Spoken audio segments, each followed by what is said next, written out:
Then I guess that means we're live. We All are right. live. Yeah, this is the first episode. This is the first one. It's kind of crazy to think that, Alex, you and I have been talking about doing this, and this has been sort of a discussion for not long. The whole Ascendry platform project podcast. July. 3 months.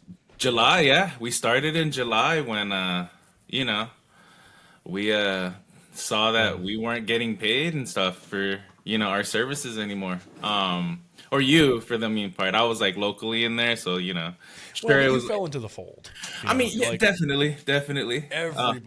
Everything went up. Like students, mentors, you guys who were like working in that office. It was like nobody escaped the blast from that. So I don't think anybody's more damaged than the other necessarily in that case. Yeah, I get it, but I'm gonna go ahead and do this. Welcome, guys. This is the Ascendry Podcast. Yes, the Ascendry Welcome, Podcast. the Ascendry Podcast. Episode number 1. Episode 1. And, Founder, kind of a co-founder, kind of in between. The ideas guy. But yeah, no, like we were on a tangent. Lance and I are gonna go on a ton of tangents. It's just how we go. There will be tangents. It's just tangents. Blackout, Lance. We get on a call. It's meant to be 10 minutes, and then an hour passes. Seriously though. Yeah, we're gonna have some fun here. But everybody knows. Yeah, everybody knows Blackout, aka Lance. Not so much me. I'm kind of a guy in the cut. So once again, my name is Alex Solis. Producer name the Hitman. And I make music. This is as simple as that, right? Perfect introduction. And actually, like, let's kind of jump into, like, I mean, you've told us who you are, kind of at a broad level, what you do. But what is, I mean, go into some more detail with that. Like, what kind of music you do, what projects have you, like, how do you want to? Yeah, no, definitely. Oh, I'm going to start with music has been my life.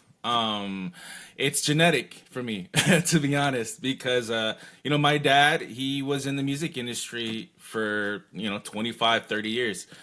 He was in the 80s into the 90s. He was in a band, a pretty well-known band in the Latin community.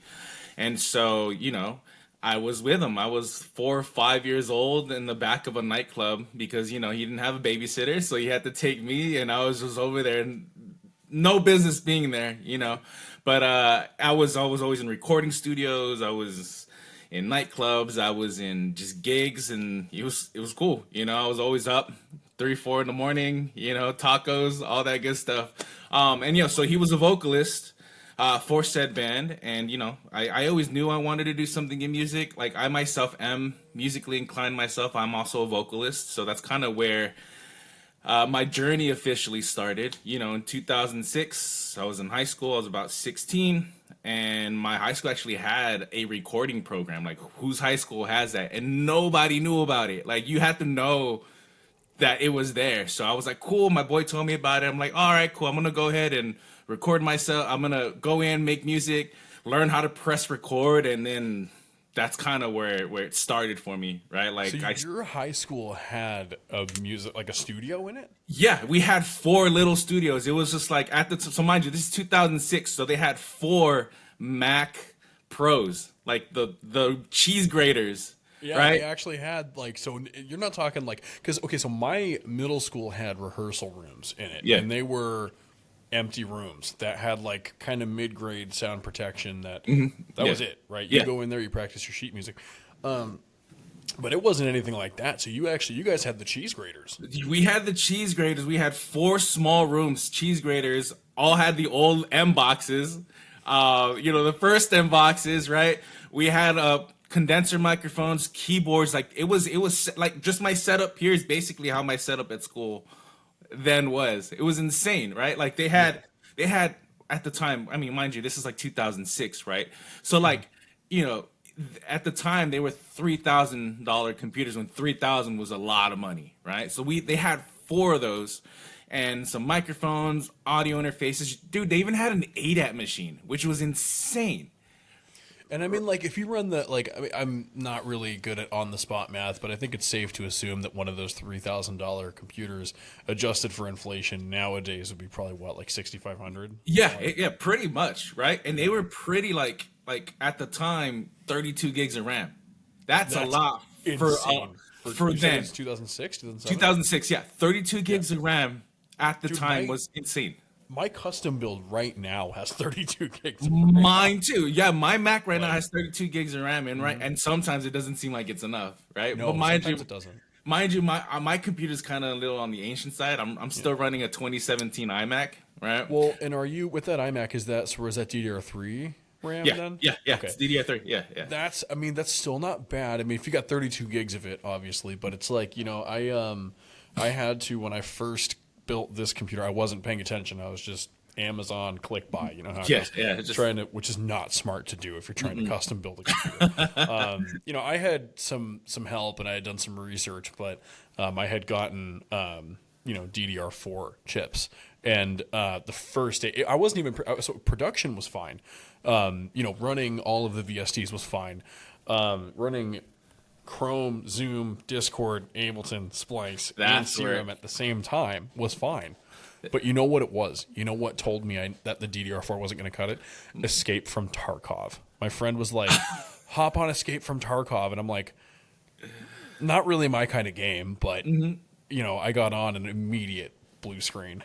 Oh, definitely. Tarkov is a beast. Tarkov is a beast. Like, I've played it a handful of times, and like the amount of like rage I felt just because you finally find some good shit, and then all of a sudden you lose it all. You lose it all, right? But it's addicting. That's the crazy part. It's just like, you have to have a little bit of masochism to play that game. Well, and if you're in any of the discords for matchmaking, because it's such a kind of like a renegade community almost. It's like you kind of have to be in like their matchmaking discord to actually find people to play with sometimes.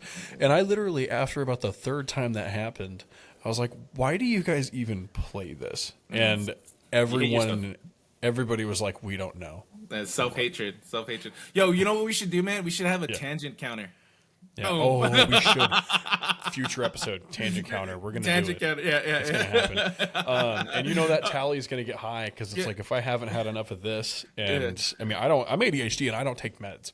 I refuse to. Oh, he's got the coffee too. I got the coffee too, man. So, well, okay. So you've already kind of gone a little bit into this, but I just kind of want to ask you. So, your history and how you got started with this. Gotcha. You've gone into, you kind of had family that introduced you to this from a really early age, but like, what was the point where you decided I'm all chips on the table? This is what I'm going to do with my life. Gotcha. So, 2006, 16, I'm about 10th grade, and so I'm continuously making music, and I start being part of a collective, and we are kind of building some steam, right, to the point where, small labels were actually like talking to us.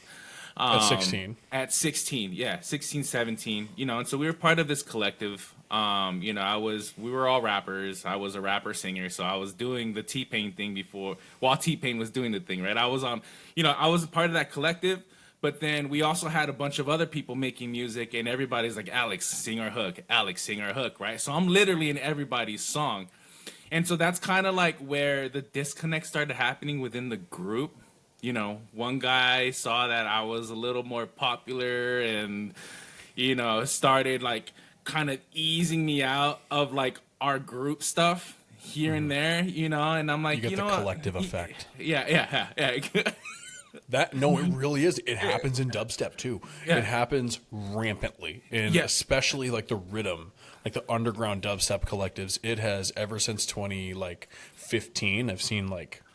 Yeah, it's crazy because it's kind of like, yeah, sure, I was popular, and it's funny because like it started. I saw it earlier, because a lot of the times like when our music was just like spreading through wildfire throughout, the school, right? People were just shooting each other MP3s at the time. Yeah. And so everybody was like, anybody that would say, would hear our songs or we would perform at school, because, our concerts were popping, bro, they would know my parts. They wouldn't know my guys' parts, right? So you stood out. There was a quality that caught people. Well, yeah, because the thing about it is like these guys were a lyrical miracle, right? And that was cool, That's cool. for the time, right? And that's cool, right? I mean, it made sense for the time. But like me, I was kind of like wordplay and whatnot, but I also made sure that, I want people to be able to sing along with me, rap along with me, right? So like it kind of resonated with people. And so they saw that. I saw it, but I'm like, cool, whatever. I was kind of the Chester Bennington effect, not like I'm the Chester Bennington or whatever, right? But you it's get the me, right? effect, the dynamic. We're like, I'm picking up what you're putting down. They're starting to like go towards me, and then, oh yeah, you should definitely do your own shit. But I'm like, nah, I'm with my guys. Like, there's no way I'm leaving them, right? And so like that got more and more rampant, and then I'm like, they slowly started easing me out, and then I'm like, okay, fuck it. I'm just gonna go ahead and work on my shit, and I'm gonna work on other people's shit. And then so I started working for other people, and slowly I stopped working on my own stuff and was just purely working on other people's. I was making beats for people, I was engineering for people, I was mixing for people. And what age did that happen at? Like, was that? It's like 17, like almost 17? 18. Yeah, 17, 18. So like I'm just like, yeah, I could do this, because mind you, this is 2016, 2007. There's no SoundCloud. There's no way to actually get your music out there without being signed, right? And like already before we were about to get signed, we were already having issues, and I didn't want to deal with that shit. Like, it's just like, why? I'd rather just be behind the console. I'd rather be making beats. I'd rather be engineering for people, and then a lot of the times there's less drama. Not saying there isn't any drama, right? There's always drama everywhere, but there's less of it, right? And I don't have to deal with people a lot more, right? A lot of the time. Yeah. Right. Well, and if you're having those kinds of issues before you wind up in an active engagement with any entity, whether it's a label, a management company, a booking agency, you want to be aware of that, because I mean, it's I this is kind of a rough comparison to make, but it's like couples that argue, so they're like, let's have a kid to fix our problems. Yeah. That's not how that works, and it's not the way it works in music either. You can't just enter a big long thing. I mean, you hear about bands that despise each other, that won't even they won't even talk to each other unless they're like contractually obligated to be in a room with each other. Yeah. It's like that kind of effect. You don't want that. Yeah, no, definitely. So I was that's kind of where I'm like, fuck it, I'm gonna go ahead and do my own thing, right? Yeah. And so I graduated, and then it kind of slowed down for me, trying to go to college and whatnot. So I didn't know exactly, I knew I wanted to do this, but I didn't know how. Mind you, there isn't as many resources as there are today. With that, it's like YouTube wasn't a thing at the time, It was in its infancy. It was in it. Yeah. So I can't learn anything. Like right now, I'm just doing what sounds good. And I hit a wall, right? I'm going to Pasadena Community College, right? I'm just kind of taking classes just to fucking figure out what I want to do. I entered the radio program because they had a lab with Pro Tools and Reason. So I had the whatever I needed to do that, because at the time my Reason 5, which was a cracked version, just stopped working on my computer because my sister decided to go on a LimeWire spree. That's how old I am. LimeWire, yeah. She went. You remember LimeWire? LimeWire? Oh my god. LimeWire was we didn't realize this, or maybe we did and we just didn't care, but LimeWire was us willingly giving our computers AIDS for some free music and some free programs. Yeah, so I had an old Westinghouse laptop that got just thrashed. Mine was I had a pretty good PC at the time. We got a custom from Fry's, it had all the LED lights. It was a dope computer. And it was again, we had 32 gigs of RAM in that bitch too. I remember it was a $4,000 computer at the time. And then we just gave it AIDS, and then it would work. I do some processing, and then my power just shut off. Boom. Mm-hmm. And the thing is, those viruses, they don't. When your computer's on, those viruses wouldn't really do anything. It would be when your computer got shut off and then you forced a reboot, it would trigger on reboot. Yeah, exactly. So those were dirty. You had to, if you accidentally downloaded one, you had to run a set of very specific scripts before your computer shut off. And, you know, if you couldn't find those, you were toast. Yeah, no, yeah, and it got to the point where like my computer would just start on safe mode and then just turn off. Safe mode, turn off. Safe mode, turn off. So I didn't. I lost System 32. Yeah. I lost my ability to make music at home. So like, oh, cool. I was in a radio program. You know, I had a radio show at one point. There, it was pretty. I was at one point. I was like, oh, let me do some radio shit, right? That's sick, though. You had a radio show. So you went from school that has a studio to, you know, post-secondary, so a college that has a studio, but also a radio show. Yeah. So you were kind of, and then you had family members that were exposing you to music really early. I was meant to do this, brother. Like it wasn't an option for me not to do this, right? So I was just kind of like exploring my options.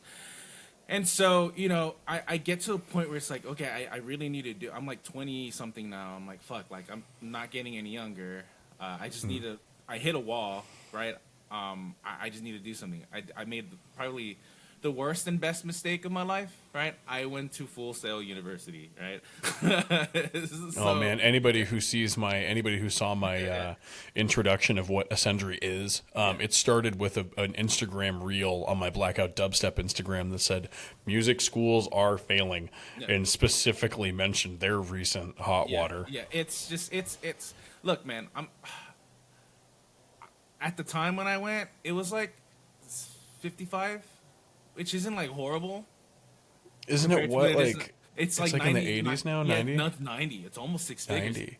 It's almost six figures now. It's insane, right? Well, their system, at least from what's being alleged, and this is just what I've been reading about, this is what I've been hearing from students about, it's like, you know, they are one of the few schools that got approved for music production and other, you know, sorts of entertainment. They're one of the very few that got approved for federal funding. Yeah. And so that's a whole different game compared to most of these other music production schools, which the federal government doesn't really like that because most of these schools don't teach the core four, or they don't have brick and mortar facilities, or they, you know, whatever. For whatever reason, most of the time they're not federally funded. I mean, it's mainly Title IV, right? So what Title IV is, you have to provide general education.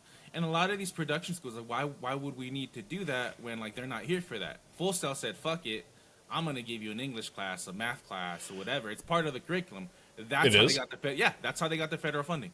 Got you, because they did the core ones. They got the general ed. Yeah, so they have that in there. That's how they got federal funding.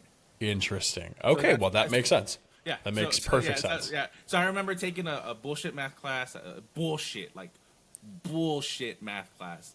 Like, it's literally a cake class. Like, you know, when you're a high school football star and you need credits, so they give you like home ec and music appreciation and, you know, like classes that are supposed to be cake classes, right? That's what we call them. You know, it's basically that, just to get federal funding, right? That's scary that the math class is what's being labeled as a cake class. Like, that's like, it's very, very, I mean, I don't know if it's because I'm good at math or what, but it was very, very like, really? Okay, you know? Imagine this. Imagine that you're a school that has to give these classes, and math is one of them. And instead of making it a cake class, I don't know, how out of the box and how crazy would this be for, you know, somebody to write a curriculum that is the kind of math that qualifies, but they spin it, they meld it into awesome. the music production side of things. That would be awesome. Like, hey, that doesn't seem like that'd be that crazy. Hey, cool. All right, this is the formula for the Nyquist theory. Okay, this is how you can, you know, see the milliseconds you need for reverb if you're not on tempo. Yeah, or this is the mathematical equation that you need to take a 16th note at 140 beats per minute and, you know, use a non-tempo synced, you know, rate to go down to a quarter note. Yeah, exactly. I mean, that kind of math exists. It's really difficult. I use ChatGPT for it all the time. Or acoustics, right? You know, yeah, like learning acoustics. Like, one of the things that really helped me. And this will be for a little later. That is learning acoustics, because I got some really good gigs learning acoustics, right? And learning how to like measure out a room and all that bullshit. Like, I can build people a pretty decent studio for a pretty decent amount of money, right? We can build our own, like Either way, that's tangent Well, number like 54. yeah, right? that's tangent 54, 55, and 56. Because I could talk shop with you about that for. I mean, maybe we'll circle back around that. Another episode. Yeah. Hey, you know what? I'm in. Yeah. So moving into something that I want to make sure I ask everybody, whether it's a guest that's on this podcast because they're a mentor for Ascendry.app, or they're a student who's done well with us, or they're just a guest that we bring on, right? I want to ask everybody this: hardships. So things that are not what you expected, things that blindsided you. Obviously, in this industry, as you know, there's so much of that. It's everywhere. Tell me about, was there something that sticks out to you right off the bat that was something that you were not prepared for that just like blindsided Contracts. Fucking contracts. I got screwed royally by one of my biggest placements. I got a Drake placement.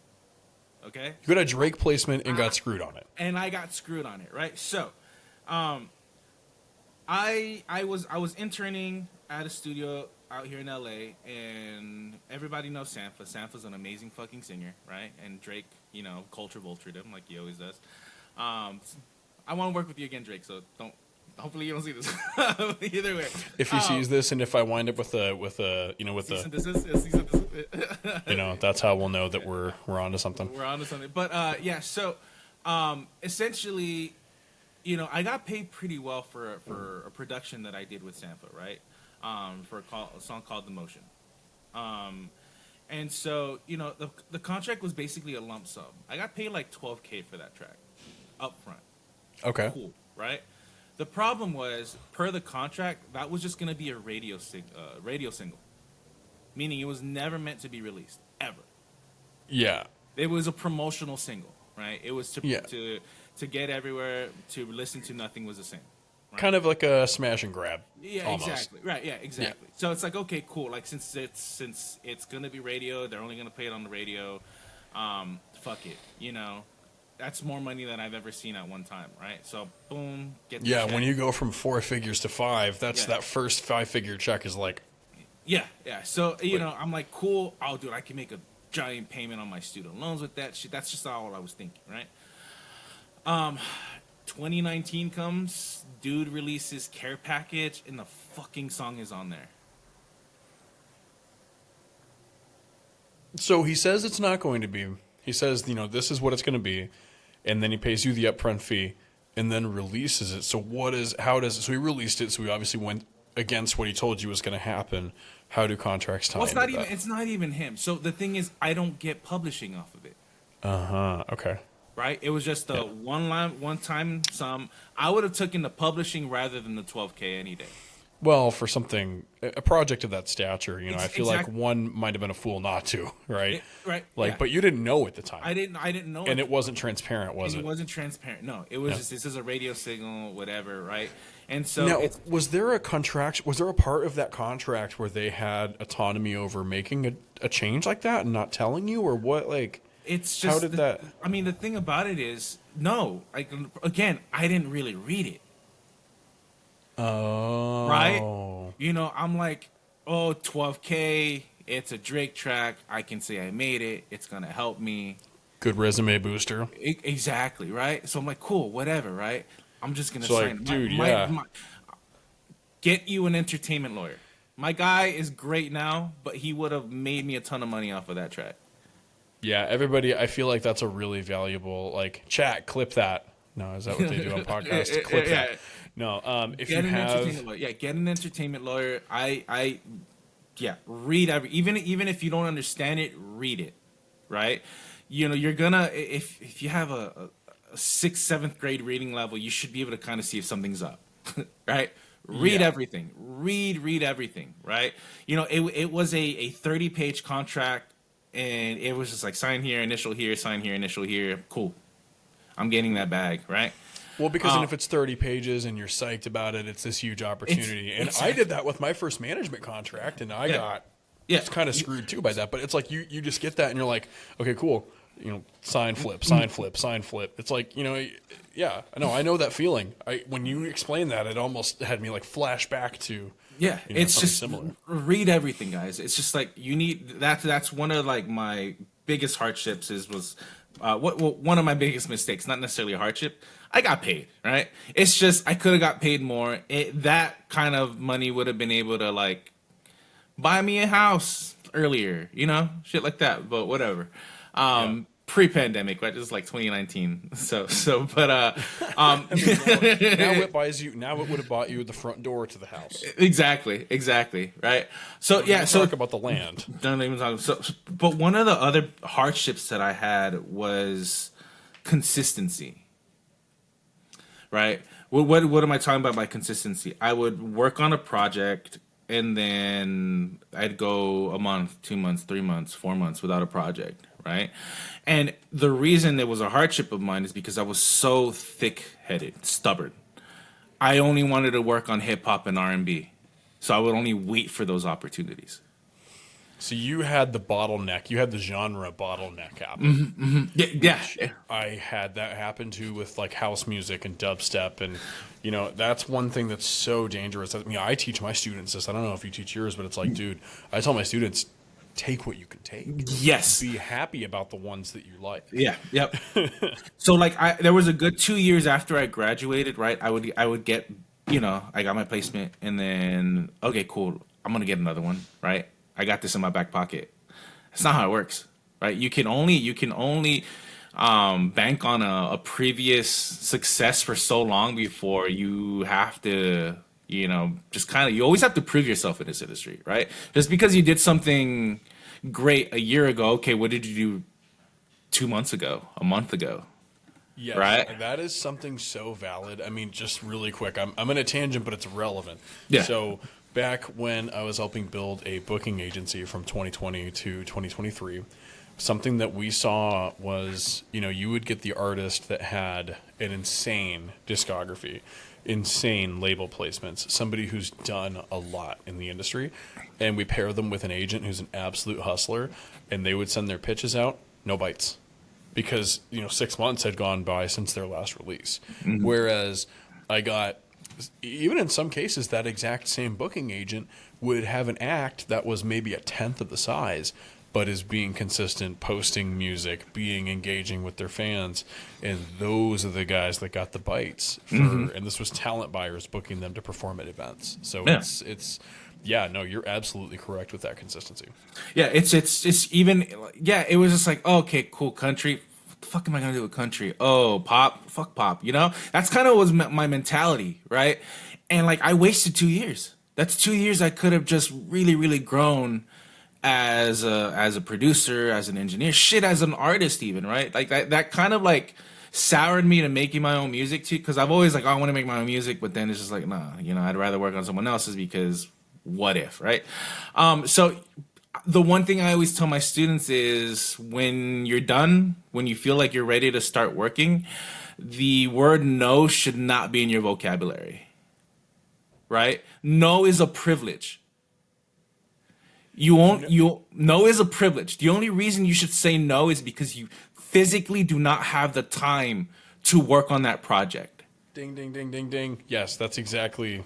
The only reason you should turn things down is because you look at your calendar and you're like, oh, wow, that's a giant brick covering Monday through Friday, all the way from 11 a.m. to 10 p.m. And then it's like they need it done by that next week. Yeah. But you look at next week and you just can't do it. I can't. No is a privilege. I am still working on that privilege myself. Yeah. Right? Well, I feel like there's waves to it. I mean, I feel like maybe 4 or 5 months ago, I had to say no to a decent grip of things, and then it's like, right now, the thought of saying no to something is like preposterous. Oh, definitely, yeah. You have your moments where you're just like weekly, but your slots are full, right? Yeah. I want to be mixed by Ali, right? Where dude's just like every week someone wants him to do something, right? Shit, I'll even take Chris Lord-Alge, man. I know that dude's busy on a regular basis, right?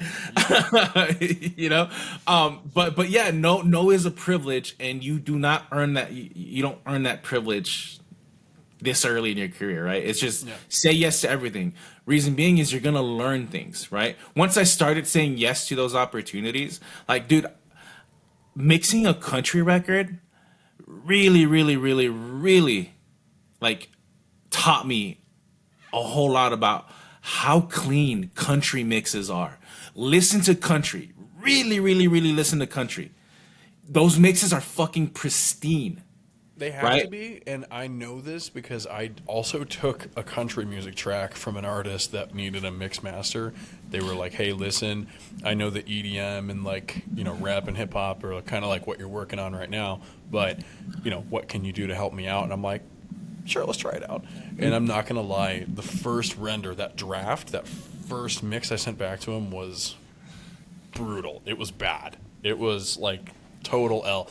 And then I went on a deep dive listening to, like you said, listening to country music. And then I also looked up, you know, see what the other, you know, engineers are using, saying, doing, try to absorb free game where I can. But it's like, you know, it's a different game altogether. It's not, I mean, you really do have to go for that clarity. That's why I respect those guys in Nashville so much. Yeah, definitely. And so now one of my things is, even if I'm I'm mixing a gritty rap record, right? A gritty hip hop record. The vocals are clean. They're always clean. And they're like, "Oh, I want that griminess." I'm like, "Trust me. We're going to get those clean vocals and we're going to get that griminess out of the beat, out of the instrumental." Because my mixing style is all about contrast, right? Everything needs to have its own pocket and kind of meld with each other. So if my vocals are clean, my low end might be disgusting, dirty, right? But they're never going to clash because I have that, you know, I was able to just kind of compartmentalize everything and contrast them so heavily. Contrast is super like it's very, very important in the type of music that I do as well, because it's like, I mean, everybody thinks, you know, dirty, grimy, filthy dubstep or bass or whatever. But what you don't realize is the drums have to be clean. The high end has to come through clearly. You don't need conflicting frequencies.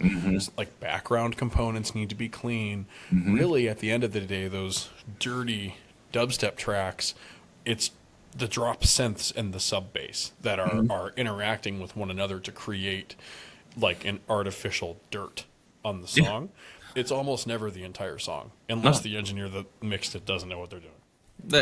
Or it's intentional, right? Like it has to be intentional. There has to be intention behind everything you do with every little single element that you touch, right? Because I've seen students that just, "Oh, well, I, you know, cut all the low end because it's just no, like there's information that we need there that might help, or they don't cut enough and it's going to conflict with something else, right? Like, you know, a lot of the times we don't need anything below 60 on vocals. Physically, you can't really like, there's nothing there. So let's take that out, because even though there might not be actual audio there, there's still info there that can clash with something else. So we're all about making room, right? Mixing's all about compromise. You can't have everything. Yeah, and it's all about providing, and I explain this to my students a lot of the time too. It's like, if you have sub basses, you can't really have those clashing, because the difference between 20 hertz and 30 hertz is 10 hertz. I mean, not considering decimal points, but the difference between 2000 hertz and 3000 hertz is 1000 hertz. That's a lot more room. It's like if you were to pack 5 different frequency bands between 20 and 30 hertz, that's like sticking 5 Shaquille O'Neals inside of a Hobbit house. Instead of, if you're going between the 1000 range, then that's like sticking 5 Shaquille O'Neals in a large gymnasium. It's much easier. Yeah, most definitely. Most definitely. You have to make room. You have to separate things, and you have to decide, hey, this element belongs in this range of frequency. Yeah, most definitely. There's actually a plugin that I've been using, and I feel like I'm really late to the game, but yesterday I saw a video where Deadmau5 was explaining it on YouTube. It was a short. I think he was talking with Steve Duda, and he was talking about the engineer's filter. Have you heard of that one? Yeah. I saw that same short. Yes, I'm like, I got it last night because I was like, wait a minute, an extremely steep curve to cut frequencies. Right now, I mean, over the last like 2 years, I've just used FabFilter Pro Q3 and Pro Q4 and brick wall, right? You just brick wall it, and then, you know, The problem with the brick wall, though, is if you're in the lower frequencies, that brick wall, I've noticed it creates this artificial resonance. Mm-hmm. It creates this weird, almost a pop, but it's like a pop mixed with resonance that it's really, really hard to... I think the steepest I'll usually go is 96 decibels per octave, which isn't like a true cut, but it's right next to it, so I can at least... It's better than Ableton's EQ8, which is only... If the X4 curve is used, that's only 48 decibels per octave. Yeah. So... Yeah, that's why I love Fat Filter. I mean, also Infinity EQ is fucking goated too. From Slate. Infinity EQ? Yeah, from Slate. From Slate, okay. From Slate, yeah. They just added dynamic EQs like late last year. Yeah, so, but then, Pro Q4 came out and they added, the curve drawing, and that was just like, that's one more thing they're gonna need to copy from them. It's so good. Yeah, I love FabFilter Pro Q4. It is... Whenever I got introduced to that, so the artist that introduced me to that's actually Definitive. He's a really heavy dubstep artist, really, really good stuff. And when you're making really heavy things like that, you really do need dynamic frequency control, because you want to make certain frequency bands that are more tonal than others pop out, and then you want to take the ones between those frequencies and make them pop down. So you literally have like this like upward comb pattern of dynamic frequencies, and then there's like a downward comb pattern. It's wild to watch. You get like a bunch of bands. Excitement versus compression, right? You got to excite some things and you got to compress some things, right? Yeah. And definitely like another hardship I would say that I've had besides consistency is just consistency of like burning out, right? Sometimes that's a big one. It's just a big one. How do you manage that? So like there's times where like I'll just burn out and then I won't touch Ableton or Pro Tools for like a week, 2 weeks. Right. I'm right now, like before this podcast, I opened up Ableton because I hadn't opened it up in like a week and a half. And the one thing is, once you burn out, you need that space. You need to walk away. You do need to just kind of not do anything. You do. I'm honestly glad you said this because it's, you ever see the movie Cars? Yeah. Yeah. You know where he's trying to learn how to turn on the dirt track, and he keeps spinning out, right? And then Doc Hudson, I believe, was it the car that the mayor, Doc Hudson? Yeah. He's like, turn right to go left, and Lightning thinks it's crazy. Yeah. It's basic drift mechanics, man. You got to go the opposite way to go, the correct way, right? The thing is, once I'm burnt out, I'll give myself a week and a half, 2 weeks tops.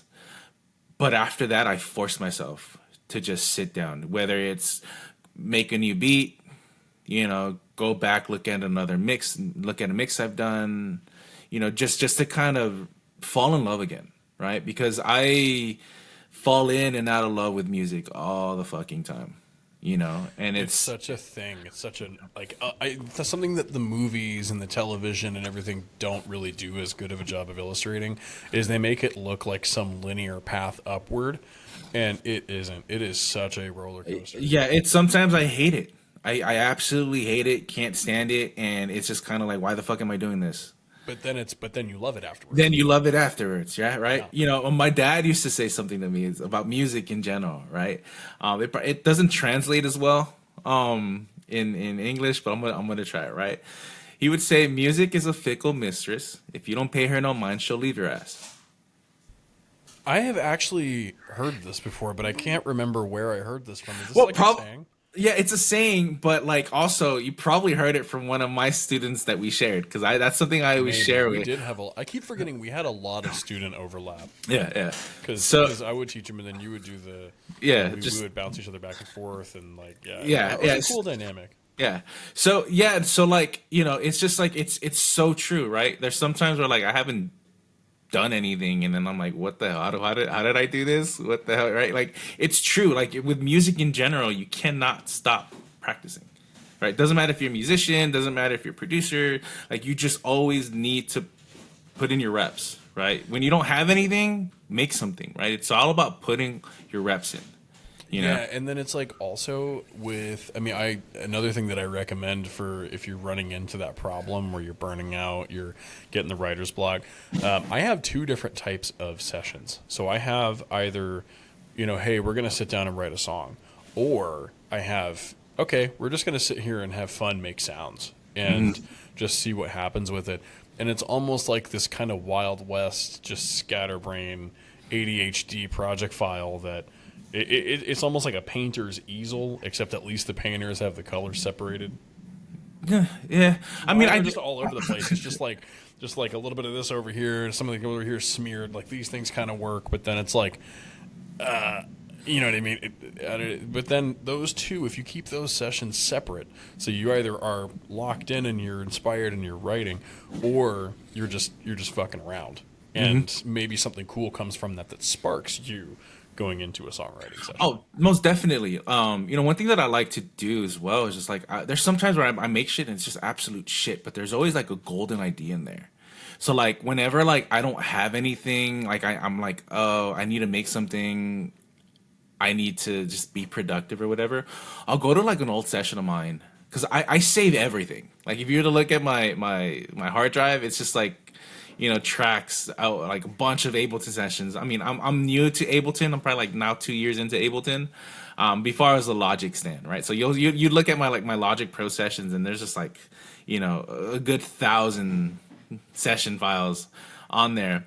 And the reason I save everything is because there's been like plenty of times where I have gone back to something where like everything else was shitty, but like a melody was good or a bass line was good, or I did some interesting processing. And you'll pull it out and use it somewhere else. Exactly. And then I just make like the sickest shit ever, right? Or it's like sometimes if you make something and you sit on it. So this was my first sync placement. I was sitting on a whole song for 4 years.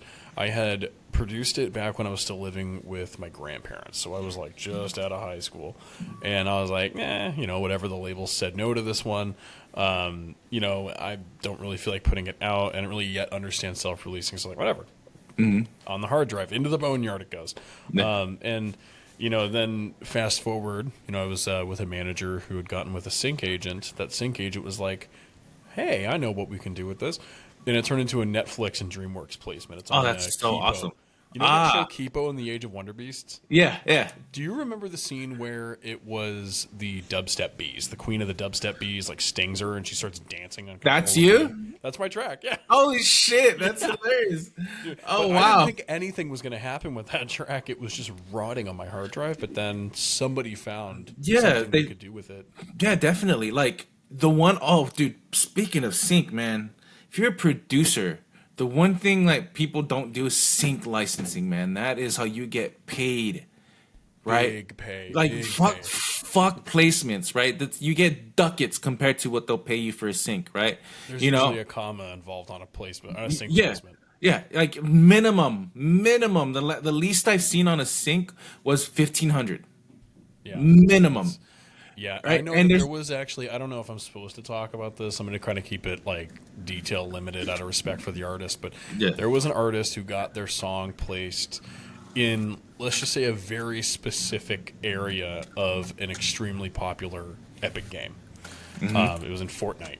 And I heard from somebody who has no reason to lie to me that sync for that very, in the grand scheme of that game, that sync was 10 grand. And it's like, oh, dude, Kendrick got like 30 grand for all of his like per song, I think, for his placements in GTA 5. And he's got like a bunch of, he's on like 3 or 4 of the radio stations. I know he's on Frank Ocean's, he's on Blonded, he's on Fly Low, he's on Radio Los Santos. Yeah. He's on and then he's on So he got more as they added those radio stations. Like sync licensing is kind of where it's at. The problem is building those relationships with those sync managers, right? Like they only really like go to the same people, or someone has to recommend you. So it's tough, but once you get in there, it's well, it's you awesome. also, so the sync agents and the sync agent companies, so the sync agencies will also, I mean, you have the people who will just stockpile a portfolio of a ton of music with them, but then you also have when they send out the sync briefs, so they'll send out those briefs that explain what they need. You know, I need a song that's similar to blah song by blah artists for blah placement. And you have sometimes an army of other producers within that agency's network who are just waiting for that email. They wake up, they're drinking their morning coffee. Oh, time to go to work. And they just immediately start cooking. So it's extremely competitive unless you are one of those, you know, artists that stockpiles a whole catalog with a particular agent or agency. But even then, still pretty competitive. No, definitely. Yeah, no, like it's not unheard of to make like get an email that, you know, they're sending you $3,000 because they just, you know, synced one of the tracks you have with them. Right? Well, and a lot of the time it's like they take a percentage, it can vary between agent and agency, but it's like, you know, either way, it's like for me, if somebody makes me for whatever grand, I'm happy to cut off a percentage. Most people in the industry are. Like, definitely, right? But sync. Try to get into sync. Like you can once you get one song in a sync, it's easier to get more. You know, but yeah, no, just one of the other things that kind of like helped me with Burnout is just fucking Splice, bro. Like it has some really good shit in there. It has some really good shit in there, and then I'll just kind of like start with one of those stupid song starters, and then like I'll add and add and add and add, and then take the song starter out, and I have a beat. So as far as that goes, I'm really interested to see where the climate of, because Ableton is introducing stem splitting, and it's also introducing a Splice integration, which I have a couple of friends who were doing the beta for 12.3. Yeah, I'm on the beta right now. Okay, so would you agree that the Ableton integration of Splice is cleaner than the app? Yes, 30 times cleaner. So 100 times. 100 times, yeah. 100 times cleaner. It's insane how it works better as a additive app in a DAW than it works on their actual. Like I can actually search my own library. Well, also, it's like, I wonder how this is going to shift the meta because, you know, I've found loops on Splice that are, you know, I would use them, but it's like, okay, we got a kick, a snare. Oh, but there's a hi-hat layered on top of the kick and the snare. Oh, but there's a melody cooked into this. I can't do enough as a producer to this to actually work with it. But now that Ableton's going to have stem separation, how's that going to work? Are we going to see producers splitting stems that they can Splice? Dude, that's something I've been doing, right? I'm a staunch user of Serato Sample. They've had that forever. That's an amazing one. Serato Sample's got one of the cleaner algorithms. So when I was writing the live DJ program for Recording Connection, I actually noticed that was a potential Achilles heel at the time with the fact that I had written it to be in Rekordbox because Rekordbox, Pioneer, Standard, you know, I noticed that Serato Sample was so much cleaner with that kind of thing that I'll give Rekordbox its flowers, but it's not quite there yet. Serato, the thing about we all know why Rekordbox is a thing because it's just plug and play. You plug your USB, right? It's just you can transition between DJs like that, right? It's just a USB. Whereas Serato Sample, it's on your computer, so you have to unplug a computer, plug it back in, troubleshoot. You know that's the reason why Serato Sample isn't as big as it was in like the 2010s, right? You know, if you guys remember when LMFAO, all those dudes were doing their thing, it was standard for people to, you know, have the master run through Serato so that they can kind of do scratches and stutters and stuff like that, and then they would remaster that, and that's what we were hearing, right? Yeah, those crazy you're talking about like in a master where you hear entire song effects, or you hear what to the trained ear would be like a very identifiable effect. Yeah, Serato. Serato DJ was like a staple in the 2010s. Everything was being run through Serato DJ Pro, right? And then, you know, EDM and whatnot, you know, was starting to be big, and with festivals, it was a pain in the ass for everybody to plug in their computer and unplug it. So they just went with Rekordbox, which is built into Pioneer CDJs, and you just throw in your USB, do your set, but that also opened it up to pre-recorded sets and all that bullshit. Yeah, but that's also something that has been sort of a cancer in electronic dance music for an extremely long time, and it's something that's so rampant that, I mean, now what people aren't understanding is, yes, like pre-recorded sets have been a thing for a really long time. Yeah. And Deadmau5 hit the nail on the head with his video. Festivals, yeah. Well, that's where I was going for. Like, you kind of need to, because you only have 5 minutes, 2 minutes, 10 minutes, whatever it may be, and we have to stay on cues. The cues need to be. Yeah, and also, the briefings for like EDC and all that, like with the pyro and the confetti cannons and the CO2 and whatever, the fireworks. The DJ or their and their team, they have to pay for that. Yeah. And there's actually like a sheet that you have to say, hey, I want this.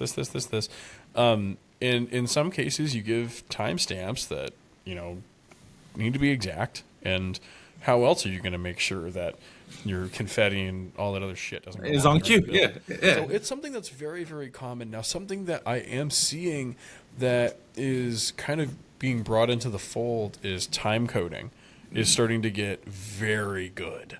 You have, and I saw this a lot at Dance Festopia this year, where I could hear that, and I could see that the DJs were very obviously mixing. And I think, and this is just me speculating from way in the back of the crowd because I'm too old for that. I was watching Subtronics at Dance Festopia this year, and anybody who has watched Subtronics come up over the years knows he doesn't play no pre-recorded sets. Yeah, no. He is an absolute god on the decks. But the visuals were extremely well synced, but there were a couple of wild card incidents that happened where he did have to stop the music. And one thing I noticed, especially in those moments, is his actions on the CDJs changed what happened on the video walls and the lights and everything. And maybe you could attribute that to the fact that Dance Festopia's lighting team and like the VJs and all that, they're on their game. But I'm wondering how much of this time coding is being mixed into DJ sets. I mean, so it's funny enough that you say that, because I kind of, so one of the weirdest odd jobs that I've had that was kind of like with audio was I was working with a company that their sole purpose was audio syncing to like roller coaster rides and stuff like that.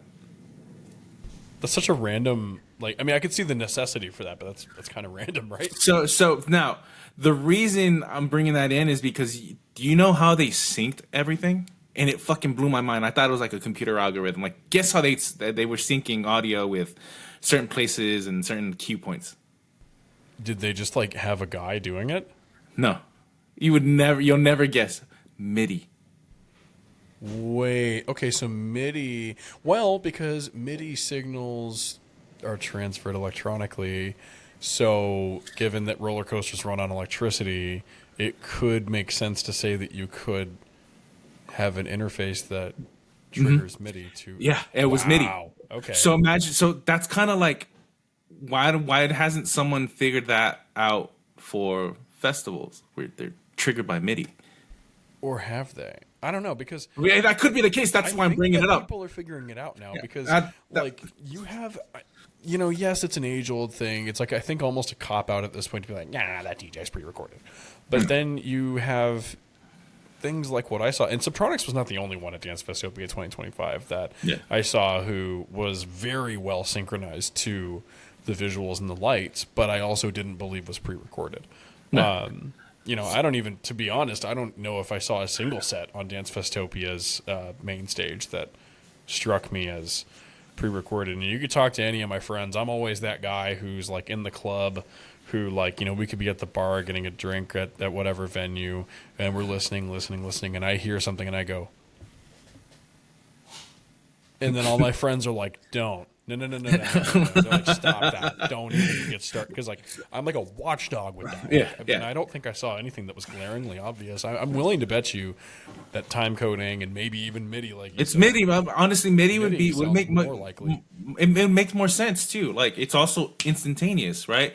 So I think that would work more for like a live set, like in Ableton, where like you can actually trigger, have a MIDI trigger happen in a specific spot that pyro goes out or lights go out, right? Well, these guys are doing it on CDJs. Like, the ones I'm talking about are doing it just on CDJs. Yeah, no. So what I would say is maybe, they'd have to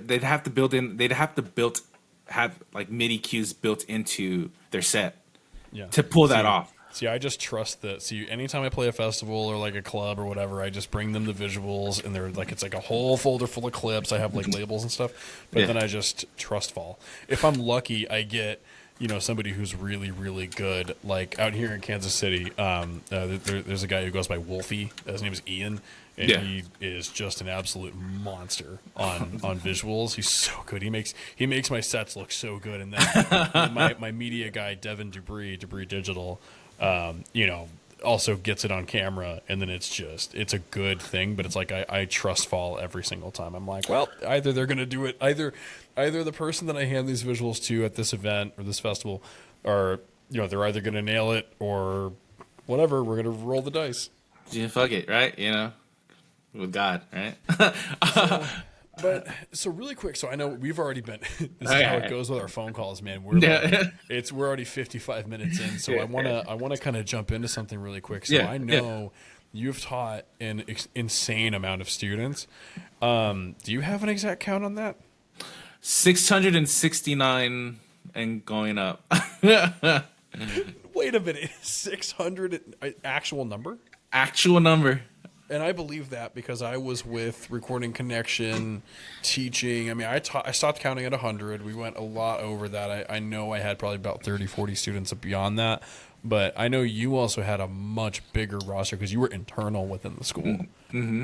Yeah, so 606. Okay, so I would say I got 669 students through the programs successfully, right?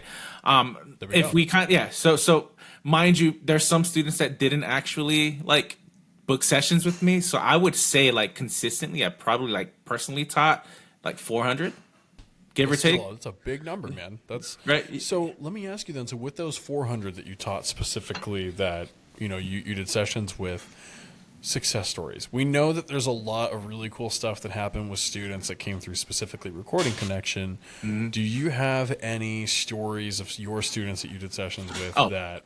Yeah, definitely. So I got two that like, just because like they are what I wanted. They took the chance I'm still a little scared to do, right? These two opened up their own like studios and are doing great, right? So first guy, he's one of my first dudes I ever taught to. His name's Ayush Shandil. Dude has a successful recording and mixing business. He runs it out of his garage, but the dude's like booked weekly. Booked weekly is, even if ran out of, I mean, I feel like running it out of your garage is smart because it minimizes your expenses, but I mean, that's the dream, right? Yeah, he's more successful than I am at the moment, right? Like it's insane, and I'm so happy for him, right? He I mean, obviously we all have a business, right? Like, I have my own LLC for my stuff because, God forbid, I use the wrong sample and I get sued. I don't want them taking my house, right? Just get the gas can, just dump it, light match, right? Yeah, but like he's mixing and recording and mastering weekly. Like he's like, I see him on Instagram a lot, and he'll be like, "Oh yeah, I got 2 slots left this week." Wow, you have only 2 slots left? That's insane, right? Not to mention his social media is just, I'm so proud of his social media. I'm actually going to go to him for some advice on his social media because it's popping. Like, dude, he even got like SZA to repost one of his posts. It's insane. Like, that's how good he's been doing. I told you about that. Like, well, yeah, right? So one of your students got recognition from SZA. That's huge. Yeah, and he's being booked frequently every week. And he's great. He's great. To be honest, I told him to sign up as a mentor, man. I'm like, dude, you got this, bro. Like, sign up. And so Hey, he's like, oh, whenever a public broadcast, dude, to him right here. Yeah, Sign right, up. right. Go to Sign. Ascendry.app, Yep. send an application. You're Yeah, in. he goes by A Young. A Young, sign the fuck up, bro. Get your money up, right?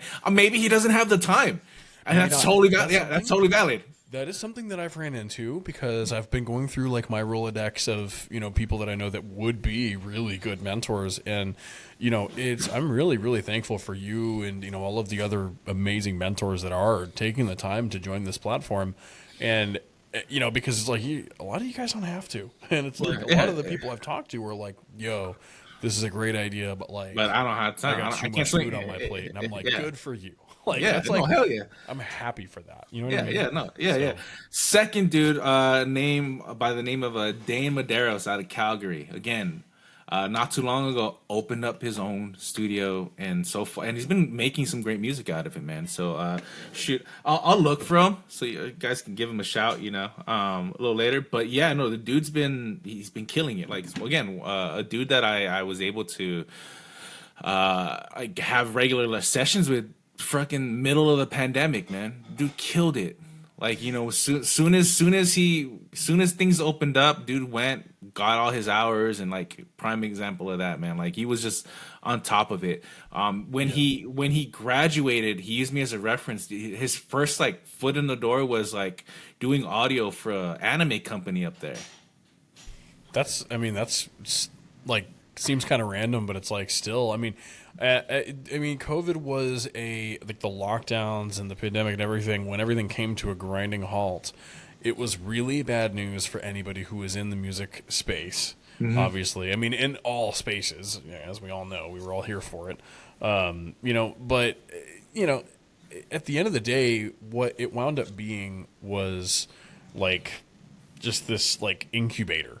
It wound up being everybody has to be at home. We all have to fight for things. We all have to figure out what we want to do. And I think that now we see a lot of successful entities who went through those trials and tribulations during what was one of the hardest times. They buckled down. Yeah.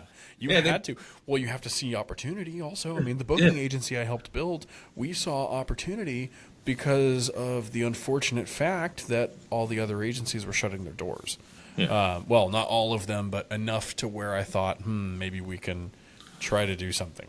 And it's like I think a lot of people used it to their advantage. So you're saying your student did that? What was his name again? Yeah, Dane Medeiros, right? So he was working for that anime company and just doing some audio for him, and then he's been doing that, and then now he just pulled the trigger on his own spot, and he's just been doing great, so like big ups to him, because again, it's just kudos, that's courageous, man. Opening your studio nowadays, like I think the number is like 70% of all recording studios fail.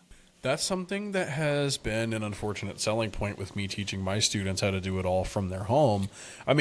Granted, most if not all of my students just want to do EDM. They want to make dubstep, they want to make house music, they want to make or like rap beats or hip hop. As you know, the technology's here. You don't need to go to a studio. And I use the fact that I know of studios that are shutting down in troves as a selling point for now is a better time than any for you to come do this and learn it. At least mix. I don't do a whole lot of tracking because I don't want people in my house, No, man, too much of a homebody. That's why this podcast is like. I was contacting you guys to see about like getting a schedule put together for this. And oddly enough, dude, we've already got like the first 5-6 episodes scheduled. So that's awesome. Psyched, but it's like we. I was thinking, like behind me, do we put a couch in here? Do we bring a table in? Do we get another mic set up? Do we make this a podcast? And I was like. I have to go through my front door, my living room, all the way over into the studio. That's a big risk to take. Mind you, Lance and I have known each other for a good 6 years now, and we're still. Dude, we got hired in the office of Recording Connection down at the New York Life Building. I think I was working there for a few weeks as a junior admissions rep, and then you and Sam walked through the door.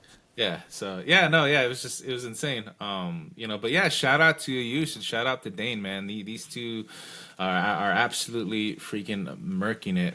Yeah, that's what it's all about, man. So pretty sure there's a third guy, but he kind of shit the bed. You know what? I'm not gonna name his name, but I am gonna fucking. This sounds juicy. All right, so juicy. Let's do it. If you reach out to me for an opportunity, and I pair you up with somebody, don't fuck it up. Right? Mind you, I hooked this dude up with a guy that worked with Baines. Right? If you don't know who Baines is, Young Thug, Gunna, Google him. Okay? He was. I hooked him up as an intern for that studio here in Burbank. Right? I called a personal friend of mine and said, "Hey man, can we give this dude a shot?" Right? He fucks up. He's on the phones, you know, doing intern shit. Opens his big ass mouth about who's there. Done. Do not. He was on the phones and he said that a high profile client was like at the studio or something. Mm-hmm. Oh, yep. That's bad. That's real bad. Especially where was it? Was it out in LA? Yeah. Don't do that. Don't do that. If someone, even if they say, "Oh, we're A&R for blah blah blah," cool, okay. Send us an email. Thank you. Yeah, that's it. Don't say who the fuck's there, please. That pissed me the fuck off. And then I haven't called my friend since I found out a month and a half ago. I still haven't called my friend because I don't know what to tell him. Like, I put my name on. You know, this is the second fuck up, because the first fuck up, my boy called me. "Hey, what do you know about this dude? I know you hooked him up. Like, how is he?" Again, I kind of like, he's cool. I think he's just overzealous. Blah blah blah blah. Just shut the fuck up. Do what they tell you. Yeah. Don't. That's it. Please. Just if you get an opportunity, just close your mouth. Right? If Lance or I get you an opportunity, it's because we had the utmost faith in you, and you don't fail us. just don't. And please. Also, it's something that can happen where if you give somebody an opportunity and they fumble the bag, whack by association is like a known phrase in the music industry, where you vouched for somebody that would turn around and did something whack, and then now you are whacked by association. It's like, it's a rough feeling, man. It's rough. Like, he's shot me some work.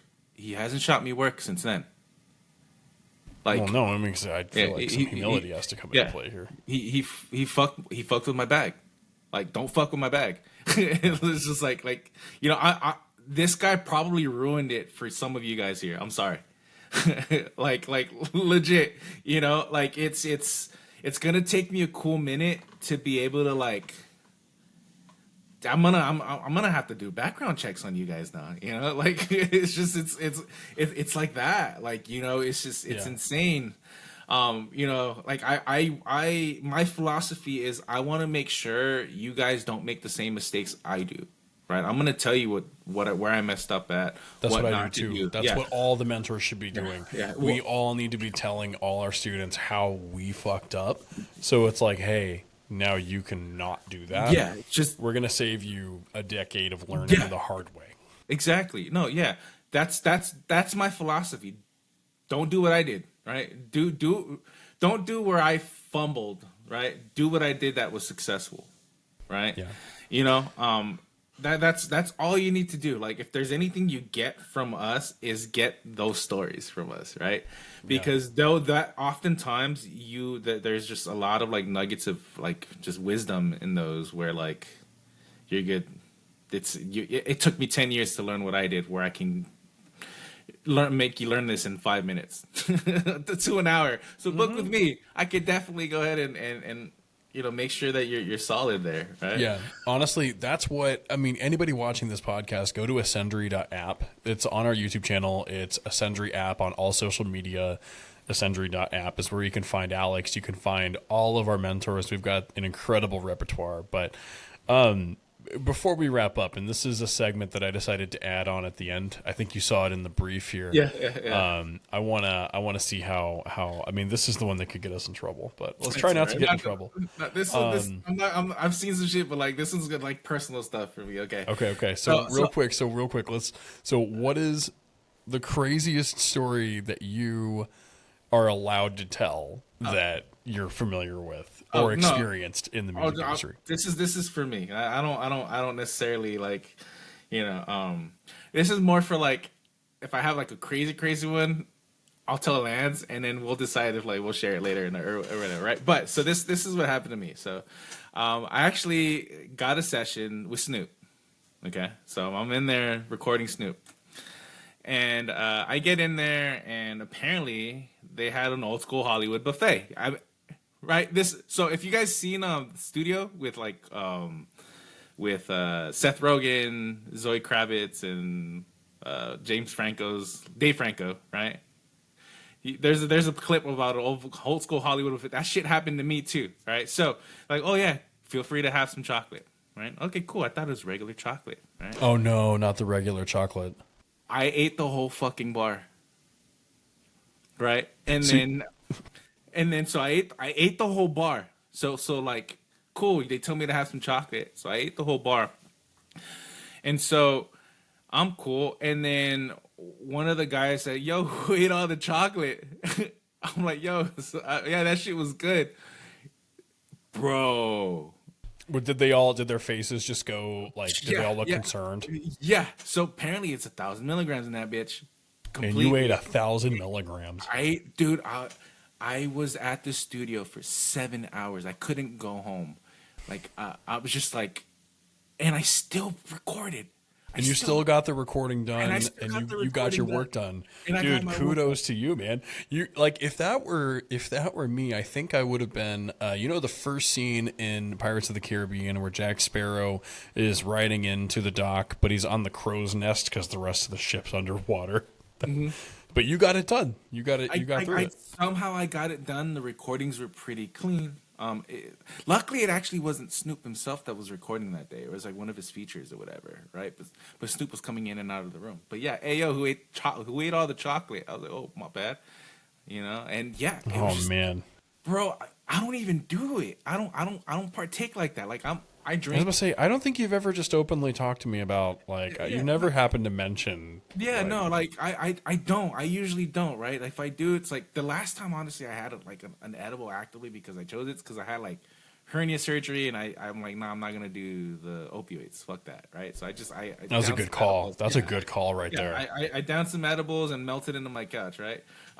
But that's nuts though. I cannot imagine being in not just a studio session recording, so you're like working, but like on a session of that stature. Yeah, and it's just, and I'm like gone. My eyes were just like red. Like I don't do that, So just kind of like a lot of the times was me talking to myself. This is how bad it was. Okay, I would say, okay, I'm gonna go ahead and edit this line, right? I had to tell my body to do it before my body actually did it 10 seconds later. Oh man, so you got like, it's like having input latency, but on your whole existence. Yeah, so it's just like I'm doing something, and then I did it, and then 10 seconds later, the mouse would move, and I do something, or like I thought I hit a mute right now, or like I somehow was forgetting keyboard shortcuts. I somehow thought of, okay, let me pull up the keyboard lists, let me put it there, and then I'm doing keyboard shortcuts, as I go, and I'm baked out of my mind, right? Sure, it's a Snoop session, but it's just like, my philosophy as an engineer is you have to be the most sober person in the fucking room. Well, you do, because if you're engineering especially, I mean, there's obviously, I could beat it to death by saying you should be sober while you're working, but it's like, there's also, if you're the engineer, everybody looks at you for having precision info and being like clean with your details, and anything that blurs that, like, it can be a bad deal. Like, I remember a couple of times I would just be at home producing some of my own stuff, and then like it'd be late, it'd be Friday night, done working for the week, whatever, you knock a few back, and then I start making decisions that are sloppy, and then I start doing things that I wouldn't want a client to hear. But then the next morning I'm like, I hate this. I mean, I'm very anti-deleting project files, but there were those times where I'm like, man, maybe I should just delete that. It's that age-old producer meme, 2 a.m., this shit rocks, and then 8 in the morning, what the fuck did I just make? Well, I feel like that's mostly also because of ear fatigue. Like, it's something I explain to my students all the time. It's like, Well, our ears are like our muscles in our body. You know, if you work out leg day, your legs are going to be sore the next day. Maybe you shouldn't work out leg day again. You know, but your arms are probably fine. And then you do arm day, the same thing happens, so you don't do arm day, you know, the next day. So if you are, and this is me speculating because I'm not a scientist, I don't have a medical background, but I have a feeling that ear fatigue is frequency specific. Because if I'm doing a lot of hi-hat work and I'm like working with those high frequencies and I go for that ear break, everything starts to for a little bit afterwards, regardless of how quiet I'm mixing, you know. And then, you know, you have to let things smooth out because eventually you start getting, it's like almost like your eardrums start to get like a frequency imbalance or something. And yeah, for sure. Now that you think about it, yeah, like if anybody's a scientist, if there's any scientists watching this, please correct me. No. There's definitely like something behind it because I'm able to mix low end and mids a lot longer than I am higher frequencies. Yeah, it's those piercing frequencies. Like it's like a dog whistle that you just consistently hear over and over and over and over again. And well, you know the Fletcher-Munson curve. Yeah. Yeah, it's like, I mean, those high frequencies, they don't have to be, you know, they don't need as high of an amplitude to travel the same distance. And the threshold of pain for that reason is much lower in amplitude versus low end, which, I mean, you could almost blow your windows out and still, I mean, it's not going to sound great, but it's like you could be listening to hella low frequencies, and that's, I don't think it'll be as damaging as those high frequencies. No, but it's like people who, it's like my grandfather, he was a mechanic and he worked on like jets, like fighter jets for the Air Force. And he was around the, like all of that, like his whole career. And he was never like super hard of hearing, but you could tell that took a toll over time. Oh, for sure. Yeah, no, that definitely like took some of the health, the higher frequencies. Like, you know, as you know, we lose higher frequencies and lower frequencies as you get older. So you know what's crazy? I tested this when I was in 7th grade. I had this an iPod Touch that had the speaker on it. You did the dog whistle. I got the dog whistle thing. So I had a teacher. It was my first period teacher at Waynesville Middle School. Shout out Waynesville. And then like 2 people watching this video and I'm like, ah, but no. But basically I was in math class one morning and I was the new kid, but I was also the class clown kind of type. I don't know. I was a weird one. I was, you know, also ADHD, you know, but anyway, so I was like the frequent flyer detention kid. And then like I read somewhere that as we grow older, our ability to hear higher frequencies goes down. So I'm like, I'm going to test this out. This is before I started producing music or anything. I got the dog whistle and I was like, okay, I'm going to slide this down until I can barely hear it. Because I'm, you know, like 13 at the time. Yeah, young and sprightly, right? So then I'm like, so how is and he was like, I think that my math teacher, Mr. Lambert, I believe he was in his 70s or late 60s. So I'm like, if this is true, he won't hear this, but everyone else in the room will. True. Absolutely true. Everybody was like, where's that coming from? Where's that coming from? And he actually thought that we were all messing with him. And I got away with it that whole day. Then my stupid ass turns around and does it the next day. Gets overzealous with it. Someone sees my hand and sees my phone underneath my desk doing it and rats me out. Snitch. Come on. Yeah. Well, I shouldn't have. I could have gotten away with nothing. I had done it that one day. No one knew. And it could have been fine. But then I decided to go in for seconds. Yeah, no, you got on that high, and we're like, I gotta do it. I gotta do it again. Man, but oh yeah, you know, shout out Herbert Hoover High School out in Glendale for having a recording program. But yeah, for real, there is a very sad thing that happened to us though in my senior year. So they decided to move us away from the music room when they were doing some remodeling, and so they put us in a regular classroom. They broke into the classrooms and they stole all our computers. No, that's horrible. You know what sucks? Everyone in those classes had all their music saved on the drives. Guess you know who had an external hard drive? This guy. This guy? There you go. Yeah, look, dude, I tell my students, stockpile them. Is it one of these? Hold up. Is it one of... No, so mind you, this is a 2006, 2007 hard drive. I still have it somewhere, but like, it was a literal the size of a brick, and it was 100 gigs at the time, brick size. Like 100 gigs. That's so cute. Yeah. That's so cute.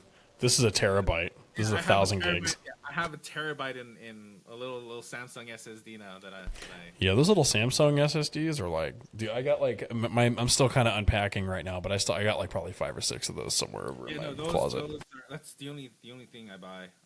And I got them when they were like they barely came out. These are the T5s. They're up to like the T8s or T9s right now. Man, it's crazy how that's all evolved. But well, anyway, I realized that we are now, like, I remember on the brief, I typed in approximately 60 minutes. I'm glad I said approximately. It doesn't really matter, dude. But it's like, we're an hour and 20 in, and I think this has been really good. Well, thanks for not only coming on the podcast, thanks for, being the first guest on it, being kind of the guinea pig of the bunch. And, anybody who's watching this, like I said earlier, go to Ascendry.app. Pick Alex. He's the hitman. He's going to sort you right. Check him out. Book sessions with him. Anything mixing, mastering, hip hop production, R&B production, pop production, I'm like well versed in. I do it all though. Like if you want to kind of like a clean mix, and you're doing some rhythm, some bass, whatever. Like I can help you.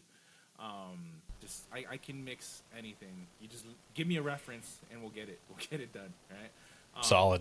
Choose a reference, please. Always have a reference when you do these sessions. If it's specific always. to a mix, please have a reference already set. And if you can send it to us ahead of time so that we know what we're trying to work on, even better, right?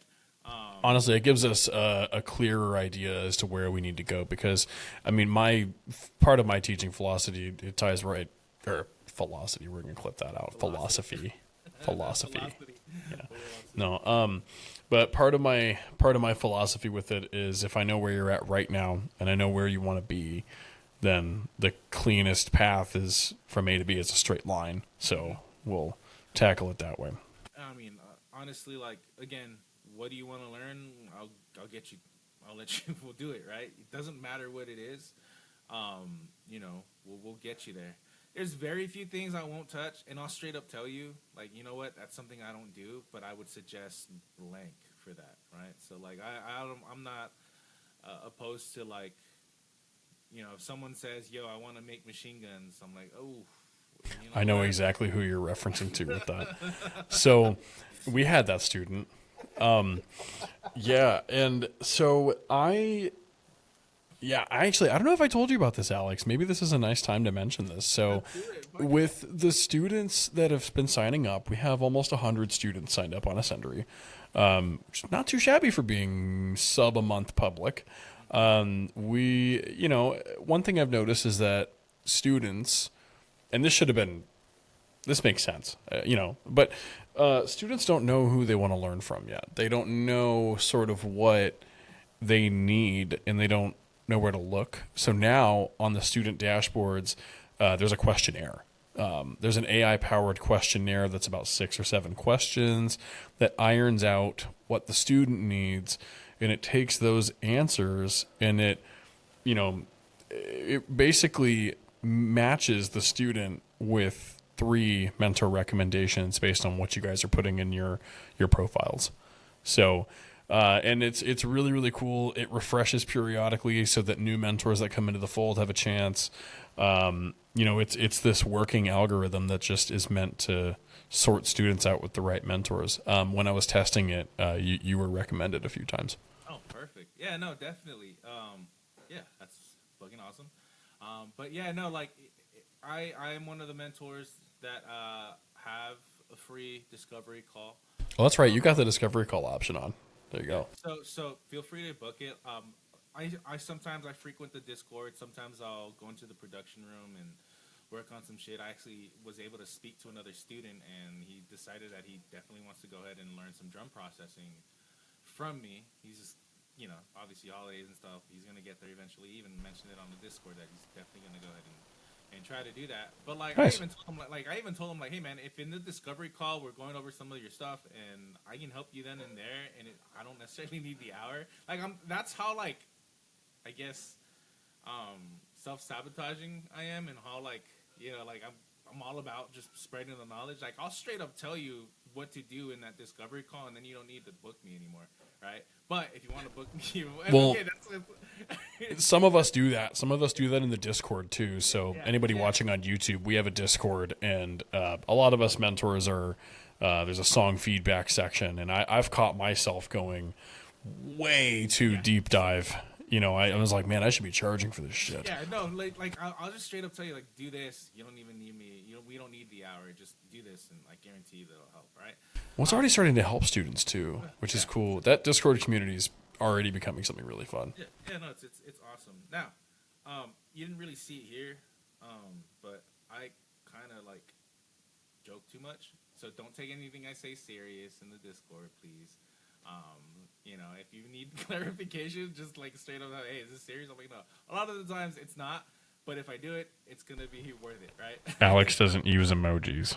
I don't. I really don't. Like, I'm like somewhere between like a boomer and like a millennial.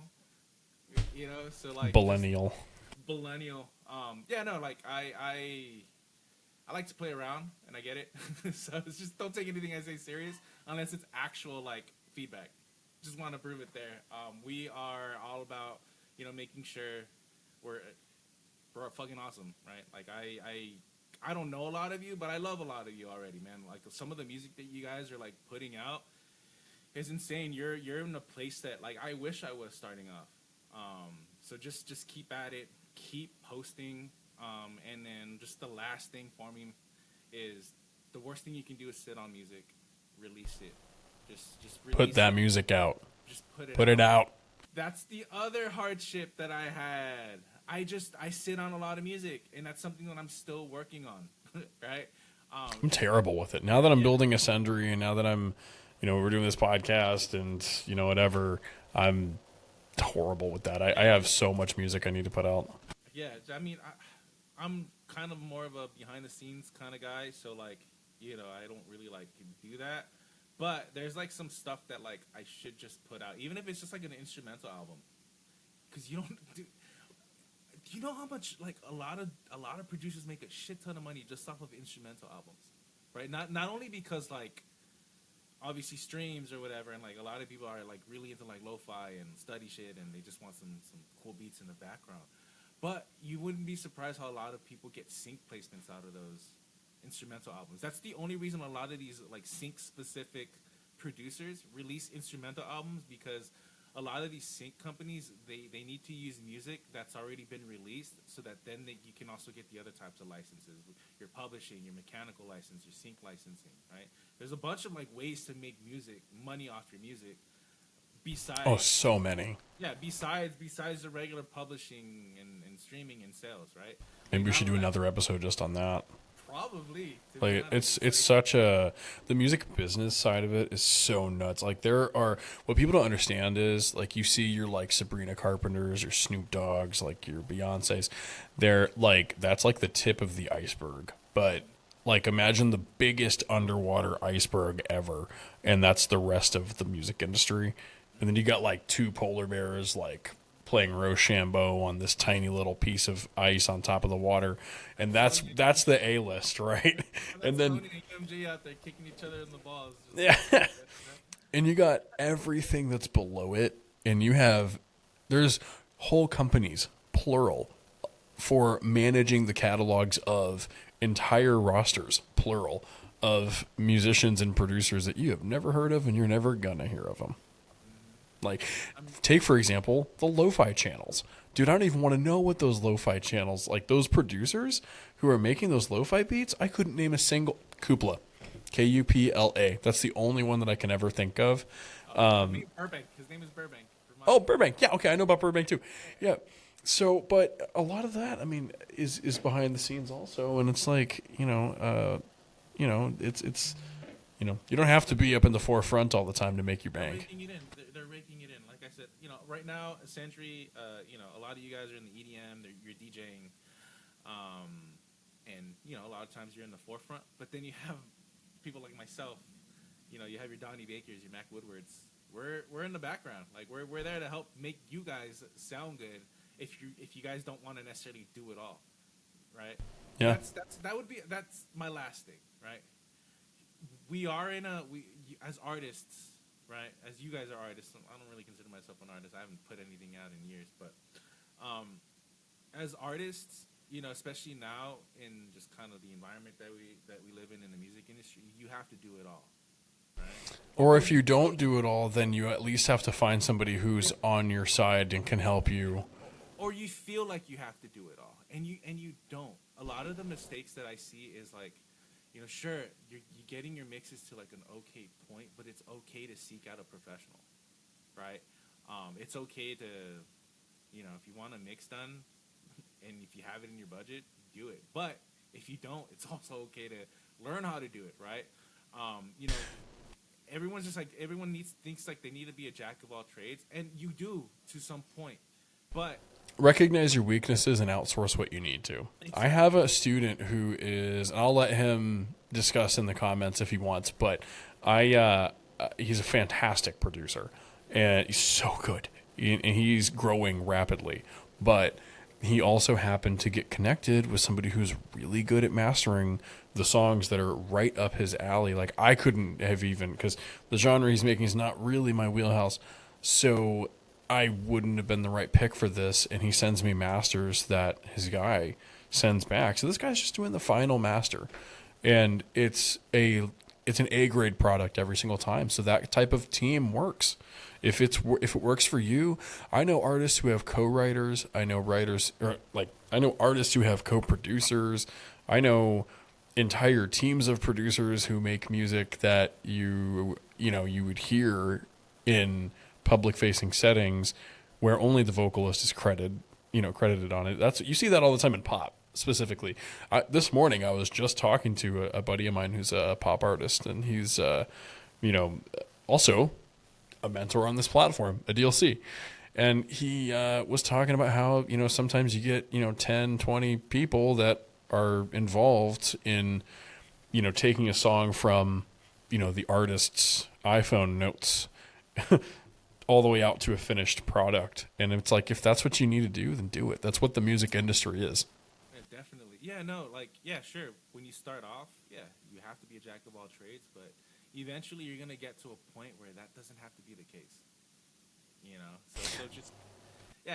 Just know you'll get there, but you don't necessarily always have to be there by yourself. I have Superman syndrome myself, right? Where I feel like I need to do it all. Yeah. And so it took me a very long time to just not. So the one thing I don't like doing, I hate mastering. Fucking loathe it. I love mastering. I outsource my mastering.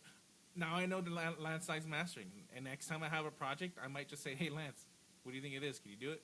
Boom, done. Right? Like I know I don't like mastering. Can I do it? Yes. Am I the best at it? No, I know the basics. I would rather prefer to outsource it to someone that's way better than I am, right? So it's just kind of like, eventually you're going to get to a point where, you just can't do it all. And it's okay to just ask for help. Again, even in the Discord, hey guys, do you guys know of any good mastering engineers? Do you guys know of anybody that's specific? Yeah, we could help you out with that too. Yeah. Yeah, I had a client that needed a string arranger. I happen to know a string arranger, so I hooked them up. Right? Like very specific things. Like just ask. For all you know, we have somebody in the good old Rolodex that we can kind of link you up, and for all you know, that could be the next step in your growth, right? Just really, really try to connect with us. You never know what we can do for you, right? It's not guaranteed. Nothing in life is guaranteed, right? But you know, I might hear something and I'm like, oh man, I gotta definitely like shoot this up to my contact here, like just continuously share. And you just pass it along. I've done that too, where somebody sends me something and I'm like, this is great. I have no feedback except, hey, I know of somebody that might want to hear this. Yeah. And, you know, sometimes we catch the hot potato, we'll throw it, you know, so. I do take an intro fee though, you know. Wink, wink. Good old commissions. Good old commission. That's so normal. And that, like, honestly, like commissions is, I mean, like I prefer that structure because first of all, it's proof of work. I mean, if you're offering somebody something and you're like, hey, you know, I'll pay you this, you could pay something and they won't deliver. Or, you know, you could say, hey, I'll give you a percentage of this big old bag. And then they're like, ooh, that's a nice bag for me too. And then you guys both know what you're getting. And, you know, that's a very clean way of doing business. Man, one time I got so close. There was a studio that a buddy of mine knew of that was selling an SSL console, like a big SSL. Like the price tag on this was like $100,000 for this giant. I don't quote me, but I think it was like a 40+ channel console. Huge. You know what I'm talking about? 48 channel? Yeah. 48 channel. He was like, do you know anybody who would buy this? And at that time, I had a whole Rolodex of recording studios that I was like, well, maybe. And then I was like, what if can I tack on like a 20% commission fee and make your ask? I would have gotten a $20,000 bag off that sale. And I was so close. Yeah. I was this close. Yeah, no, definitely. And then just last piece of advice. Just be cool. Like, just be someone like, I'd like to, like, if I'm gonna hire you on as an intern, like one things that I always say is like, can I spend like 12 hours with you every day? Like, you know, that's just honestly, that's what a lot of us think when we're hiring on interns.